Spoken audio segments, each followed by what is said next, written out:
Pour convaincre les restaurateurs d'adopter cette pratique, il y a plusieurs facteurs. Le premier, c'est bien sûr le côté éco-responsable de la démarche, le fait de réduire le gaspillage alimentaire, le fait de proposer à ses consommateurs de repartir avec les restes d'un repas non terminé ou avec une bouteille de vin qui n'aurait pas pu être bu entièrement. Ça a un vrai côté qualitatif pour le service, c'est une offre de service supplémentaire que propose le restaurateur à ses clients et c'est très appréciable.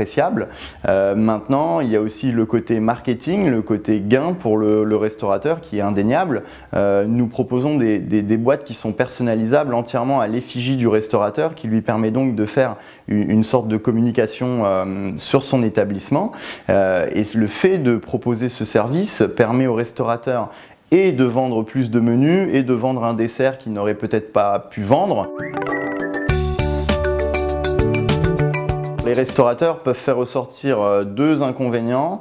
Le premier, c'est la perte de temps pour utiliser ces produits. C'est pourquoi nous avons travaillé dans la recherche et développement sur un produit qui se ferme très facilement, quelques secondes, et il peut être reparti de la cuisine pour être remis au client. Le deuxième point qui était soulevé très souvent, c'était la fameuse réglementation. Est-ce que le restaurateur va être embêté s'il remet au consommateur un produit et que derrière ce produit est mal consommé?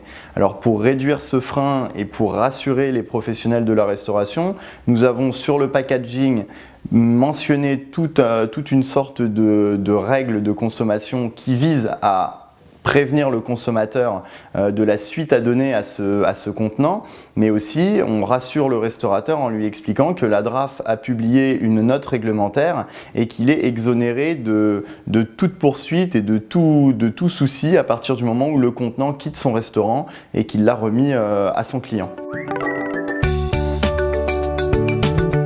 L'avantage du doggy bag par rapport au tri des déchets, ça s'inscrit dans la loi qui est sortie le 1er janvier 2016, la loi biodéchets. Le restaurateur est gagnant puisque en triant ces déchets ou en les valorisant, comme les remettre au client à l'intérieur d'un doggy bag, ça peut lui éviter des taxes en fin d'année sur le poids de ces déchets.